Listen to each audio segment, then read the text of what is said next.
Onye anyị na-afụ ebe a, this guy anyị na-afụ kịta ka a sị n'ọnwa Peter Obi. This thing na-agagharị online, wee sị ka m wetakwala unu ya ka unu soro m gelu na agwa ofu onye fụrụ na aghọ eke mgbe ụfọdụ. Gee ntị ka ịnụ ife o kwuru. A sị n'ọnwa Peter Obi, mụ nwa amara ma ọ bụ eziokwu, amara m ụmụ ya. And kedu m afọ ya? Ọzọnna. Ọ dịka Ọzọnna emetụgo voice na video dị like this. Ọzọnna ya wụ nwa Soludo. But gogedu ntị ka ịnụ ihe nwa Peter Obi kwuru. Ịgwa m your own opinion, okay? Ka anyị gbalie ya na comment section. I'll be back. Dear my fellow Nigerians, I have refrained from engaging with vitriol, scorn and suspicion directed at me online because I was not raised to trade in lies or to indulge in false narratives. I did not do so as a child, and I will not begin now as a grown man.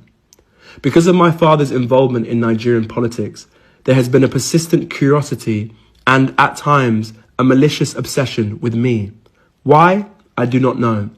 I have no social media presence and no interest in maintaining one, so I rarely correct these falsehoods. But perhaps it is time I address them. I understand that gossip follows those connected to public life. But let me remind you, my father is the one in politics, not me. To assume that my life or choices are somehow political statements is a flawed and childish calculation. It reveals more about the pettiness of those spreading such narratives than it does about me or my father. This pattern has become all too familiar. Individuals opposed to my father seize ordinary photos of me, images that are neither hidden nor secret, and repackage them with false stories. These are not revelations. They are not exposés. They are simply misrepresentations, fiction spun from pictures. I have seen this happen to others, but experiencing it myself repeatedly is deeply unsettling. Still, I want it to be known clearly, what is being circulated is gossip. I'm an actor and a writer by profession. Many are surprised, given the businessman, entrepreneur, and economist my father is. I'm sure he imagined I might follow that path. Yet, though my career is far from what he envisioned, he fully supports me. Unlike many children of Nigerian politicians, I have never relied on nepotism. I was raised to know that my father's wealth is not mine and that I must build my own life. My chosen path is in theatre and filmmaking, so far from the world he inhabits. An industry that embraces diversity of class, race, sexuality and identity. I portray characters vastly different from myself. Yet some online use these roles against me and my father, presenting fiction as fact. I trust any rational person can see how absurd this is. More importantly, Nigeria has far greater issues than idle speculation about what Peter Obi's son is doing. Our nation still struggles with insecurity, a weakened economy, crumbling infrastructure, failing healthcare, and politicians who steal from the people they swore to serve. And yet, for some, the priority is to spread gossip about who Peter Obi's son appears with in a photo. This is a distraction from the real crisis that matters to all Nigerians. The truth is simple. Peter Obi's son appears in photos with his friends and his work colleagues, nothing more. If people wish to invent otherwise, I hope they sleep soundly, knowing they are spreading lies. Nor I or my father are perfect men, and as a father and son we have our differences, but I can attest to his integrity and his relentless desire to lead Nigeria out of its current hardships. In our home as a child, the lesson was always clear. Face your work, do it honestly, and contribute to the good of others. That is what I will continue to do. So to those who attempt to distract us with lies, I beg you, stop pulling attention away from Nigeria's urgent problems. My father has my vote, not because he is my father, but because he is the right man for the job.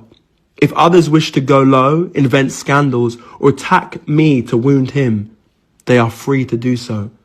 But we will go high, and we will continue to focus on the future of Nigeria. With love, Peter Obi. Ọ dị egwu, nwa m anya anụghị ife ikwu. anyị anụghị ife ikwuche ka m gbalịelu fa anya otu ha ga-esi wee ghọta because platform m a bụ ebe a na-asụ Igbo. Nke ya na-asụ fụnefụne asụ n'imi they might not understand you very well. Ka m jiri nwayọọ gbalịa ya. First of all, like I said, amarọ m na ọ wụ onye anụnwa na ọ wụ nwa Peter Obi ka ọ na ọ wụrọ nwa Peter Obi, because ihe a abụrọ vidio, ihe anụnwa bụ voice record na-agagharịnụ. So ọ bụrụ na ọ ihe m fụrụ vidio m wee na-asị okay ọ onyanwa ma ọ na ọ bụrọ onyanwa, so allegedly ihe a bụ ihe a sị na onyanwa. Dịka ihe ọ na-ekwu ebe a nụnwa, otu ndị mmadụ na-esi abịa agwa ya okwu online, otu ndị mmadụ si eji pictures ya, maybe ndị ya na friends ya see picture. Amụnwa afọdụ unless ma o nwee ihe trendigo mụ na-amarọ.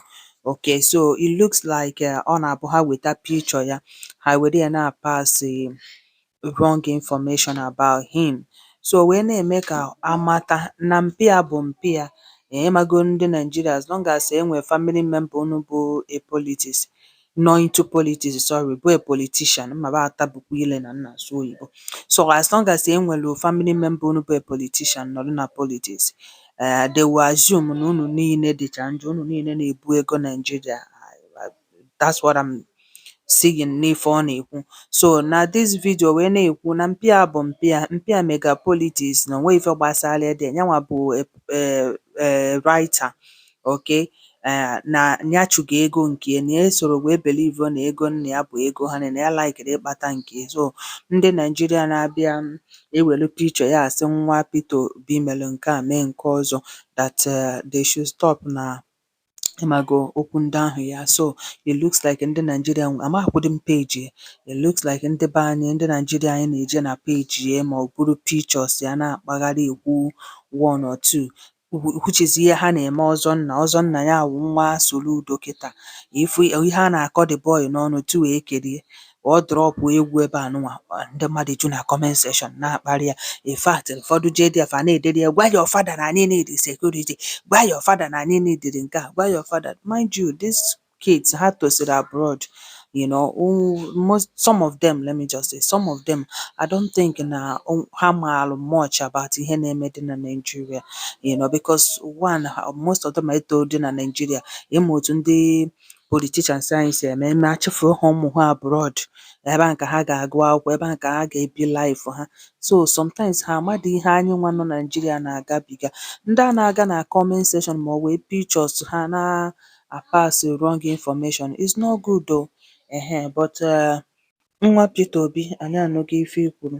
Anyị ga-enebanye anya na ya. Okay, eke na-abịanụ ka anyị neba anya na ya marụ ihe anyị ga-asazigo. Ụmụnne m nọdụ n'ọfụma, ọ voice note na-etrend ka m si ka m wetara unu ka unu gee. Unu amazielu ma ife o kwuru ọ dị in order ka ọ na ọ dịrọ in order. Just know that ụdịka ihe a agakwa akwụsị. As long as nna gị nọ na politics, they will always involve you. Get that at the back of your mind. Ụmụ Igbo ya maalụ unu mma. Bye bye,